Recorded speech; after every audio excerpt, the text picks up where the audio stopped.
Well, hey guys, this is Thor's Axe, and I'm coming at you from New Year's Eve. And what you're looking at right now is one of the very first rifles I ever acquired in my lifetime. And my dad gave me this back when I was 15 years old. This is a Remington Model 788. It's chambered in .308 Winchester. And I'll tell you what, I've had this rifle forever, and it is a shooter. It'll flat get with it. There's been a few things that I've done to it through the years. One thing is the stock. The stocks on these were not your traditional, walnut stocks. And a lot of them used birch or ash, and this one here happens to be ash. And back when I was first starting out, I didn't have a lot of money for hobbies or anything like that, so what I did is I went ahead and got some sandpaper and some steel wool, and I got some tung oil and that sort of thing. And what I did is I took the rifle out of the stock, and I went ahead and I started sanding down the stock and sanding it and sanding it and sanding it. And I'm going to tell you what, I sanded this stock for probably a good 3 weeks, just smoothing out every little piece of it, and around the pistol grip and all that. There's a couple little battle scars that have gotten on it through the years, since I did that, which was more than 30 years ago. The rifle itself, this was my first attempt at glass bedding, and it worked out real well. I just went ahead and glass bedded the lug and set it in the, set the barrel in there, and just went ahead and followed the instructions. It's not really that hard to do. It's had a number of scopes on it through the years. This one right here is it's a Burris 3x9. This is a perfect hunting rifle. This is perfect.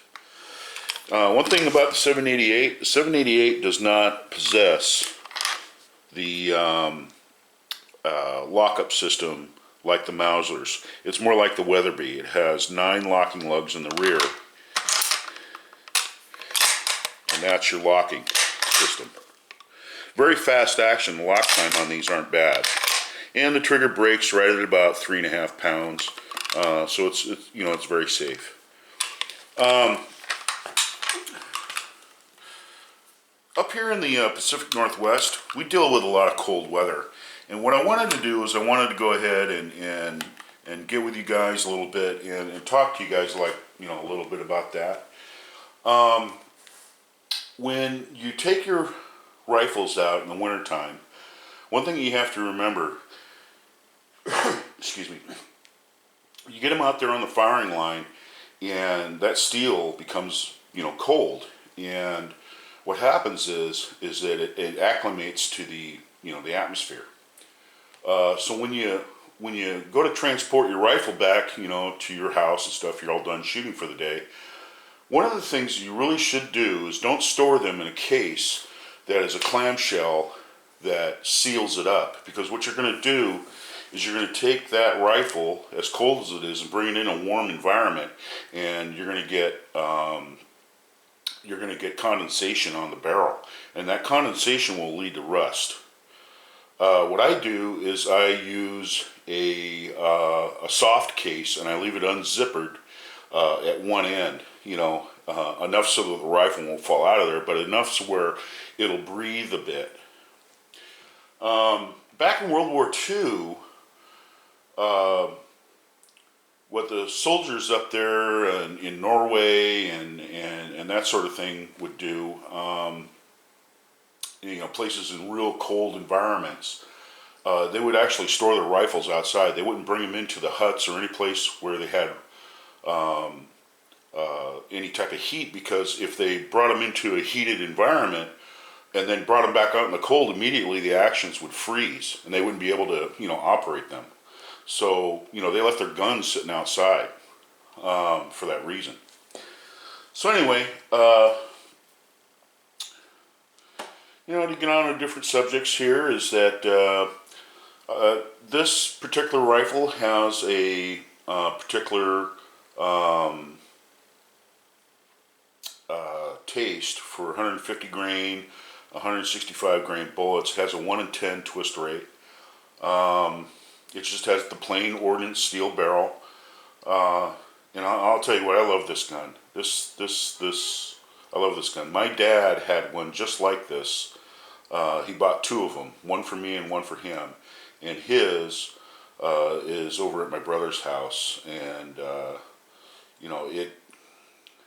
it has really seen some abuse through the years. My brother hasn't taken care of it.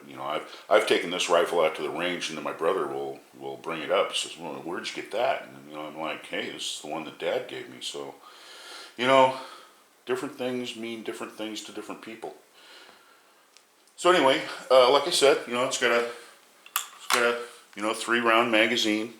You can just throw that in your pocket while you're out hunting. And you got it made. Just put the magazine in it, slam the round shut, and you're good to go.